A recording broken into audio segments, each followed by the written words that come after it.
Les médecins recommandent de se brosser les dents au moins 2 fois par jour. Toutefois, le dentifrice apparemment inoffensif que l'on trouve dans presque toutes les armoires à pharmacie peut représenter un danger pour la santé en raison de la présence d'un ingrédient potentiellement nocif, le fluorure de sodium. Bien que tous les dentifrices n'en contiennent pas, la majorité d'entre eux en incluent encore. Mais il n'est pas nécessaire de jeter immédiatement votre tube. Si vous en avalez une faible quantité, de la taille d'un petit pois, cela n'aura pas vraiment de conséquences. Ce sont les quantités plus importantes qui posent un risque. Un tube de dentifrice contient seulement 0,15% de fluorure. Il faudrait en consommer environ 8 tubes pour atteindre une dose dangereuse. En somme, l'usage normal du dentifrice reste sans danger. Examinons maintenant d'autres dangers potentiels présents chez vous. Par exemple, si vous utilisez des ampoules fluocompactes, il est important de faire preuve de prudence. En effet, ces ampoules contiennent souvent du mercure, un élément toxique. Si une telle ampoule se casse, commencez par couper le système de ventilation pour éviter une propagation accrue des vapeurs de mercure. Assurez-vous que la pièce soit entièrement évacuée, puis ouvrez une fenêtre pour aérer. Ensuite, nettoyez soigneusement la zone où l'ampoule s'est brisée, en prenant soin de traiter les surfaces humides et sèches, et contactez des spécialistes pour s'occuper du mercure. Ce sont les vapeurs qui représentent le principal danger. Pour illustrer, en 2008, un homme de 55 ans en Oklahoma a tenté d'extraire l'or de ses anciens appareils électroniques en utilisant du mercure liquide. Après avoir inhalé une quantité excessive de vapeur, il est mort tragiquement 10 jours plus tard. La contamination était si grave qu'il a fallu entièrement décontaminer sa maison. Vous tenez certainement à protéger vos vêtements préférés des mites et pourriez envisager d'utiliser des boules à mites pour les éloigner. Cependant, sachez que ces produits peuvent également être dangereux pour votre santé. En effet, ils contiennent des substances chimiques comme le naphthalène ou le paradichlorobenzène, qui se vaporisent dans l'air, libérant une odeur caractéristique. Ces vapeurs peuvent irriter les yeux et les voies respiratoires, provoquant potentiellement des maux de tête, des étourdissements et des nausées. Par ailleurs, il existe des préoccupations concernant ces produits chimiques qui pourraient être à l'origine de maladies graves, parfois incurables par la médecine moderne. Le naphthalène est particulièrement dangereux car il peut détruire les globules rouges, provoquant une anémie hémolytique. Il serait donc préférable de remplacer ces boules à mites par de la lavande, une alternative naturelle que les mites n'apprécient guère. Il est crucial de porter une attention particulière aux plantes que vous introduisez chez vous, car certaines peuvent s'avérer étonnamment toxiques. Prenons l'exemple du Dieffenbachia, communément appelé canne des muets.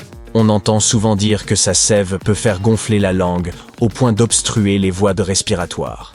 Est-ce réellement le cas? En partie seulement. Cette plante contient des cristaux microscopiques en forme d'aiguillon, appelés raphides, qui sont effectivement toxiques. Mais pour que ces cristaux causent des effets sérieux, il faudrait mâcher la feuille.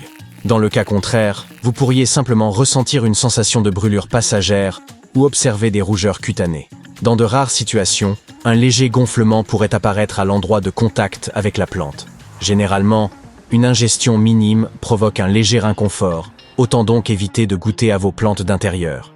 Cette mise en garde s'adresse particulièrement à vos animaux de compagnie, notamment les chats.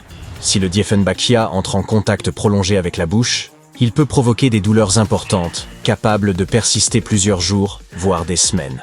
Dans ces cas graves, une consultation médicale pourrait être nécessaire, surtout si la gorge est touchée, car cela pourrait nuire à la respiration. Toutefois, ne vous laissez pas décourager par tout cela. Le Dieffenbachia n'est pas un poison mortel, c'est une idée reçue. En résumé, il faudrait être vraiment négligent pour se retrouver empoisonné par cette plante. L'utilisation d'un nettoyeur haute pression peut s'avérer plus périlleuse qu'on ne le pense. La puissance du jet peut causer des blessures graves, et la projection rapide de débris peut entraîner d'autres dommages. En cas de blessure, des infections peuvent se développer rapidement, et sans intervention médicale adéquate, la situation peut dégénérer, entraînant des complications sévères comme la perte d'un membre, voire pire. Cela dit, il n'y a pas lieu de paniquer, il suffit de maîtriser la pression et de respecter les consignes de sécurité. Voici un conseil judicieux. N'omettez pas votre ménage hebdomadaire, surtout en ce qui concerne la salle de bain. Plus vous retardez son nettoyage, plus les risques augmentent.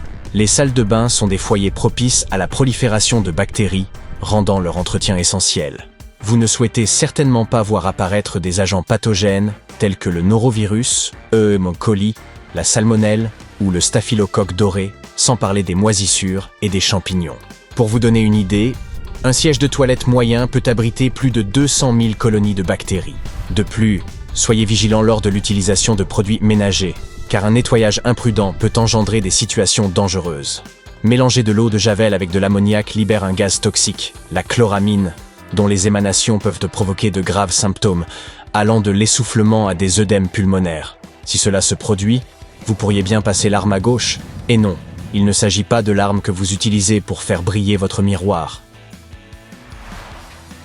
Lors de chaudes journées estivales, la climatisation est une véritable panacée, mais il est important de ne pas sous-estimer les risques potentiels associés.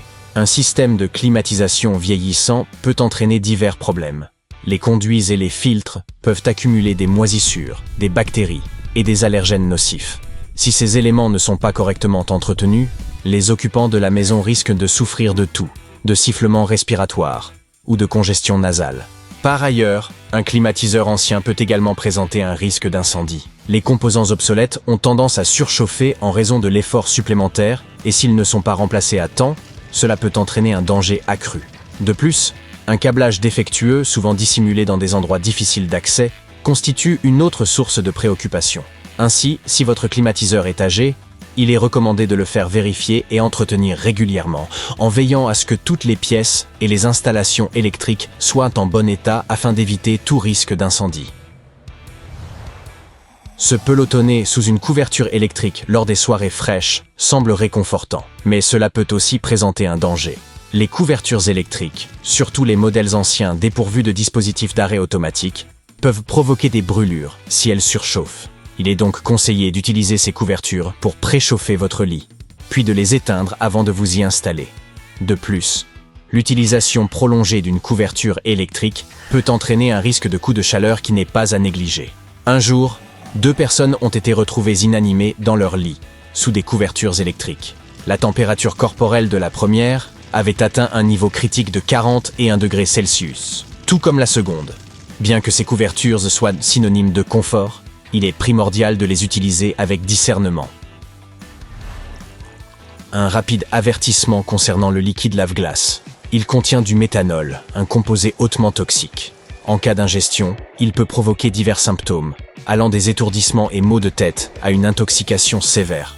Veillez à le conserver en toute sécurité, dans son contenant d'origine, et ne le transférez jamais dans des bouteilles non marquées. Il pourrait être confondu avec de l'eau ou d'autres liquides inoffensifs, ce qui est absolument à éviter. Le méthanol est extrêmement toxique. Pour un adulte, une quantité de 60 à 240 ml de méthanol peuvent suffire. Vous comprenez ce que cela implique.